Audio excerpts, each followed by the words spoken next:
সাহাবায়ে কেরাম প্রতিযোগিতা করতেন কে কার আগে সালাম দিবে। সুবহানাল্লাহ পড়েন। কারণ সালামের মাধ্যমে শত্রুতা দূর হয়ে বন্ধুত্ব হয়, ঠিক কি না? যদি স্বামী স্ত্রীর ঝগড়া হয়, কথা সরাসরি বলতেন, হ্যাঁ পারলেও যদি আপনি ঘরে গিয়ে সালাম দেন, বউর রাগ কমবে না বাড়বে? শত্রু দেখেছেন, সালাম দেন, শত্রু বন্ধু হয়ে যাবে। তবে হ্যাঁ, অনেক ক্ষেত্রে এরকমটা হয়, শত্রুকে সালাম দিয়েছেন, একবার দিয়েছেন, শত্রু মনে মনে টিটকারি করে, আমারে আবার সালাম দেয়। দ্বিতীয়বার দেন, সে চিন্তা করবে খিরে সেটা আবার আজকে আবার সালাম দিয়েছে। তৃতীয়বার আবার সালাম দেন, সে চিন্তা করবে আসলে আমি নিজেই খারাপ, ওই লোকটাই ভালো, ঠিক কিনা? সালামের মাধ্যমে তিক্ততা দূর হয়ে ভালোবাসা হয়, শত্রুতা দূর হয়ে বন্ধুত্ব হয়, ঠিক কিনা বলে?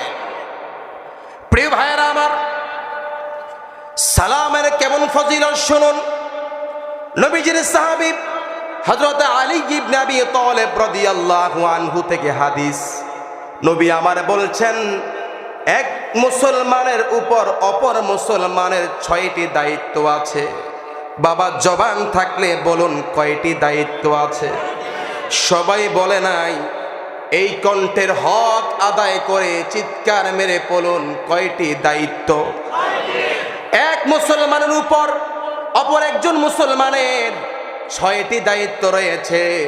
নবীজির সাহাবী আলী বলেন, 1 নম্বর দায়িত্ব হলো, যদি কোনো মুসলমান ভাইয়ের সাথে সাক্ষাৎ করে, সাক্ষাৎ হওয়া মাত্র সালাম দিবে। 6টি দায়িত্বের মধ্যে 1 নম্বর দায়িত্ব হচ্ছে, এক মুসলমান ভাইয়ের সাথে অপর একজন মুসলমান ভাই সাক্ষাৎ হলে প্রথম নাম্বার সালাম দিবে। কি দিবে? নবী আমার বলছেন, আসসালামু ক্বাবলাল কালাম, আগে সালাম দাও, তারপরে কথা বলো। কথার আগে সালাম দেওয়া নবীর সুন্নাত। বলুন কার সুন্নাত? 2 নম্বর দায়িত্ব হচ্ছে মুসলমান ভাইদের প্রতি, এক ভাইয়ের প্রতি আরেক ভাইয়ের, যদি কোনো মুসলমান ভাই ডাকে ডাকে সাড়া দেওয়া। একজন মুসলমান ভাই বিপদের মধ্যে পড়েছে, যদি আপনাকে বলে ভাই আমাকে সহযোগিতা করো, বিপদের সময় ডাকলে ডাকে সাড়া দেওয়া আমাদের উপর দায়িত্ব। এখন এক মুসলমান ভাই অসুস্থ হলে আরেক ভাই খবর খুব কম নেয়, ঠিক কিনা? একজনের রিক্সা পড়ে গেছে ওই যে খালের মধ্যে, কেউ হাসে কেউ ধরে, ঠিক কিনা? যেই ধরেছে সে নবীর হাদিস মেনেছে, যে ধরে নাই সে নবীর হাদিস মানে না। সম্মানিত সুধী, এক মুসলমানের উপর অপর মুসলমানের 3 নম্বর দায়িত্ব হলো, কোন মুসলমান ভাই হাঁচি দিলে হাঁচির জবাব দেওয়া। কি দেওয়া? হাঁচি দেওয়া আল্লাহর নেয়ামত। হাঁচির মাধ্যমে রোগ বিমার শেফা হয়। সুবহানাল্লাহ বলেন। যে ব্যক্তি হাঁচি দিবে সে পড়বে আলহামদুলিল্লাহ, আল্লাহর প্রশংসা আদায় করবে।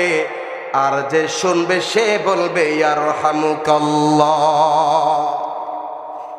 3 নম্বর দায়িত্ব, কোন মুসলমান ভাই হাঁচি দিলে তার হাঁচির জবাব দেওয়া। আল্লাহু আকবার।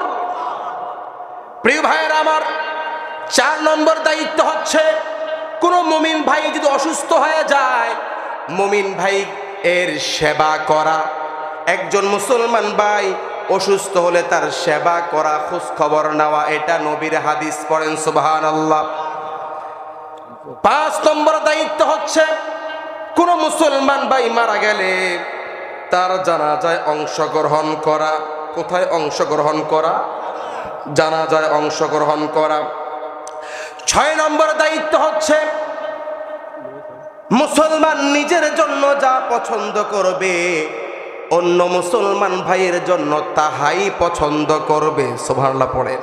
কিন্তু আমাদের দেশের মধ্যে ঈদ আসলে দেখা যায় নিজের জন্য দামিটা আর গরিবের জন্য কম দামিটা, ঠিক কিনা বলেন? এই এলাকার মধ্যে আছে কি? না না, ঈদের সময় হোক অন্য কোনো সময় হোক, নবীজি বলছে তোমার দায়িত্ব, তোমার কর্তব্য হচ্ছে, ও মুসলমান, নিজের জন্য যা পছন্দ করবে অন্য মুসলমানের জন্য তা পছন্দ। প্রিয় ভাইয়েরা আমার, এই হাদিসের মধ্যে নবী আমার এক মুসলমান ভাইয়ের উপর অপর মুসলমান ভাইয়ের কয়টি দায়িত্বের কথা বলেছেন? 6টি দায়িত্বের কথা বলেছেন। কয়টি? 6টি। এর মধ্যে 1 নাম্বার হচ্ছে এক মুসলমান ভাইয়ের সাথে অপর মুসলমান ভাইয়ের সাক্ষাৎ হলে সালাম দিবে। কি দিবে? আল্লাহু আকবার। নবী আমার বলছে ইন্না আউলান নাসি বিল্লাহি মান বাদা বিস সালাম, নিশ্চয় ওই ব্যক্তি উত্তম যে আগে সালাম দেয়। আল্লাহু আকবার। প্রিয় ভাইয়েরা আমার, উস্তাদে সালাম দেয় না, হে আমার ছাত্র। বাপে সালাম দেয় না, হে আমার কি ছেলে। বড় ভাই সালাম দেয় না, হে আমার ছোট ভাই। চাচা সালাম দেয় না, হে আমার ভাতিজা। মালিকে সালাম দেয় না, হে আমার কর্মকর্তা। নেতা সালাম দেয় না, হে আমার কর্মী। এই মিয়া, বুঝছেন কি আপনি? আপনি তখন উত্তম হবেন যখন আপনি আগে সালাম দিবেন। আপনি তখনই উত্তম হবেন যখন আপনি আগে সালাম দিবেন। প্রিয় ভাইয়েরা আমার, সালাম দেওয়ার কেমন ফজিলত শুনুন। কথা বুঝতেছেন আমার? বুঝতে সমস্যা হচ্ছে আপনাদের? নবী আমার বলছো, আমার সাহাবীরা, যে ব্যক্তি আগে সালাম দিবে আল্লাহ পাক তার আমল নামার মধ্যে 90 নেকি দান করবে। আরো জোরে, আরো জোরে। কয় নেকি? কে কাকে কে পাবে? যে আগে সালাম দিবে। আয় হায়, কঠিন কিয়ামতের মাঠে একটি নেকির জন্য সারা কিয়ামতের মাঠ ঘুরবে। বাবার কাছে যাবে, আব্বা গো আমাকে নেকি দেন। মায়ের কাছে যাবে, মা গো আমাকে নেকি দেন। নেতার কাছে যাবে, উস্তাদের কাছে যাবে, সবার কাছে যাবে একটি নেকির জন্য কিয়ামতের মাঠে। নবী আমার বলছে, উম্মত রে, ওই কঠিন কিয়ামতের মাঠে তোমার বিপদ হবে না।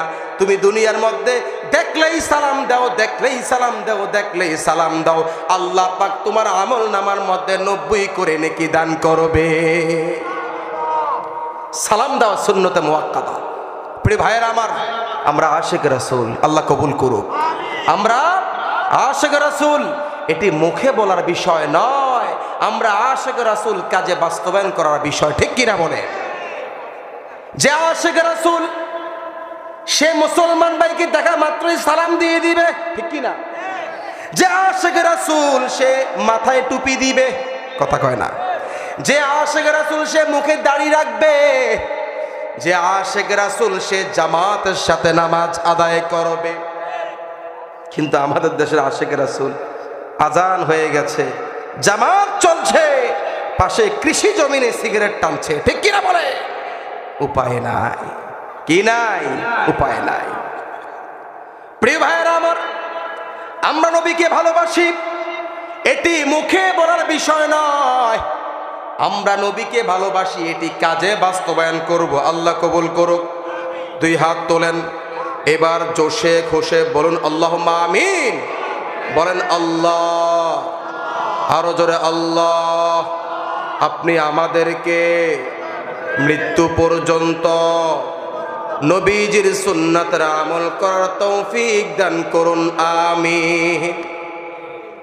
প্রিয় ভাইরা আমার, যে দুনিয়াতে নবীর সুন্নাতের আমল করবে, আরে ভাই হাদিসের কথা, নবী আমার বলছেন, যারা দুনিয়ার মধ্যে আমার সুন্নাতের আমল করবে, কবরে শুইয়ে দিবে, পাশে মা থাকবে না, পাশে বাবা থাকবে না, ভাই থাকবে না, বোন থাকবে না, স্ত্রী থাকবে না, আদর সন্তান থাকবে না। নবী আমার বলছে, উম্মত রে, যারা দুনিয়ার মধ্যে আমার সুন্নাতের আমল করবে, কবরে রাখা মাত্র যখন আমাকে দেখাবে, সে আমাকে দেখা মাত্রই চিনে ফেলবে। কবরের মধ্যে নবীকে দেখিয়ে বলবে, মা কুনতা তাকুলু ফি হাদার রাজুল, এই ব্যক্তি সম্পর্কে তোমার কি ধারণা ছিল, উনি কে? ইমানদার বলে দিবে, হুয়া আবেদুল্লাহি ওয়া রাসূল, ইনি আল্লাহর বান্দা, নবীর উম্মত। সুবহানাল্লাহ পড়েন। ওই কঠিন কিয়ামতের মাঠে, ওই কঠিন কবরের মধ্যে নবীকে চিনতে হলে দুনিয়ার মধ্যে নবীজির সুন্নাতের আমল করা লাগবে। কথা বলুন ঠিক কিনা? বলছিলাম যে কথা, সালাম দেওয়া নবীর সুন্নাত। বাবা জবান খুলে বলুন, সালাম দেওয়া কার সুন্নাত? মুখস্থ করেন। সালাম দেওয়া কার সুন্নাত? সালাম দেওয়া নবীর সুন্নাত। তবে হ্যাঁ, এটি সুন্নাতে মুআক্কাদা।